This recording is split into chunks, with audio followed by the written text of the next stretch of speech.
Hi, my name is Mateus Arruda, and I'm doing the first year of Retina Fellowship at Penido Bornier Institute. Today's case is an 80-year-old man with a posterior pole cataract in his right eye. I started my surgery with a 2.5 millimeters main incision, and then I used the trypan blue to dye the anterior capsular. I took it off with OVD and then I did my side incision. I held the eye with my shop and with my right hand I did the capsulorhexis. In this case, I could achieve with three moves. The first one, the second one,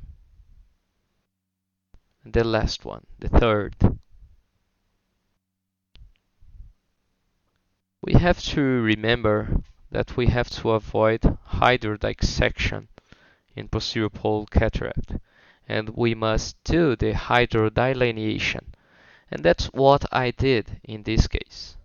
However, the cataract was so dense because this is a 80-year-old patient, and due to this I couldn't see the golden ring. But fortunately, I lucky to achieve the hydrodelineation. I tried to spin the cataract with my left hand and with the handpiece in my right hand, but I wasn't successful. So I tried to aspirate some cortex above the cataract. And I remember what Dr. Deepak said in his videos that we could do the mechanical hydrodelineation. That's what I did and I achieved.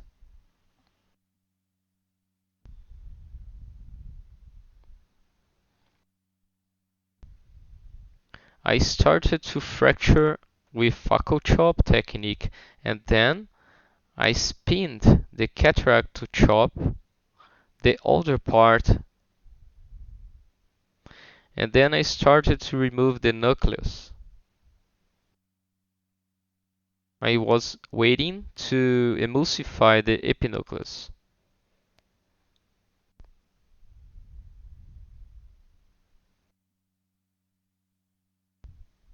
It was tough in the beginning because I didn't procedure the hydrodissection, and then the cataract was still attached the capsule.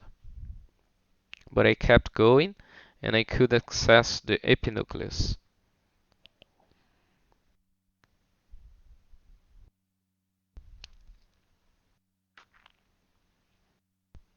So we can see in the video that I'm trying to chop only the nucleus.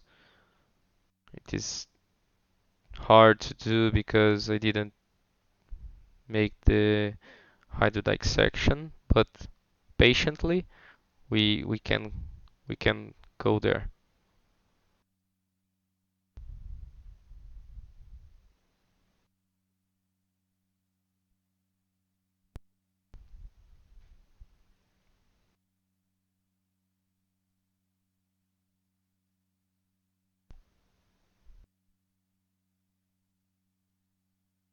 Just more some minutes. And then there he is. The epinucleus is just under my handpiece. I changed to the aspiration and irrigation mode to be safer in this surgery, but the nucleus kept attached to the capsule.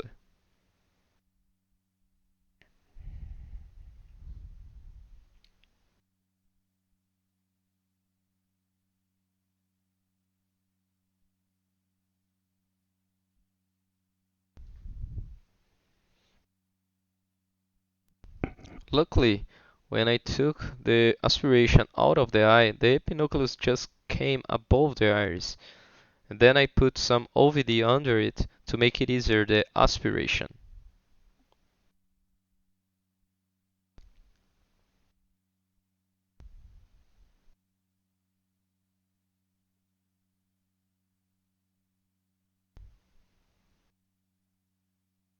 We have to be patient in this moment and just wait the epinucleus to be aspirated.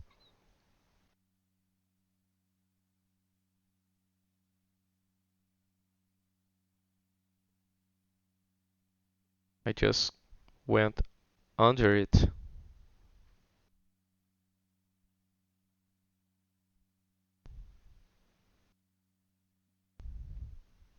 It had some cortex and I tried to remove it, but the pupil was closing and my visualization was getting worse.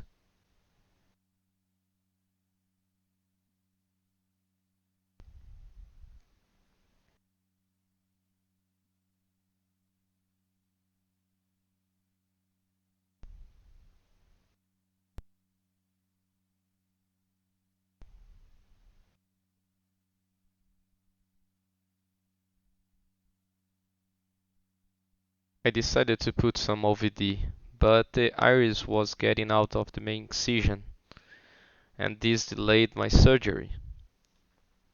I put it back to the original place. Hopefully I achieved this. And then I proceed to implant the IOL inside the back.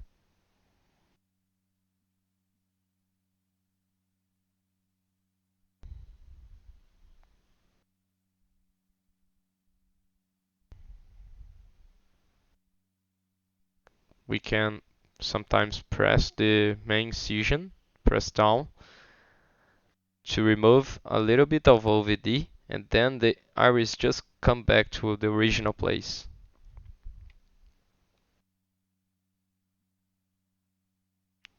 The visualization was so poor, but I saw the first uptick inside the bag, and then the second one was easier to do.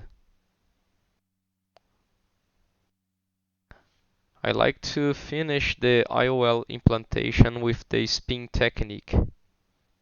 I'm just checking if the first haptic is inside the bag, and it was, and then I spin the IOL inside the bag. To finalize this surgery, I just aspirate the viscoelastic above the iris, and I also try to remove the last cortex that was under the IOL.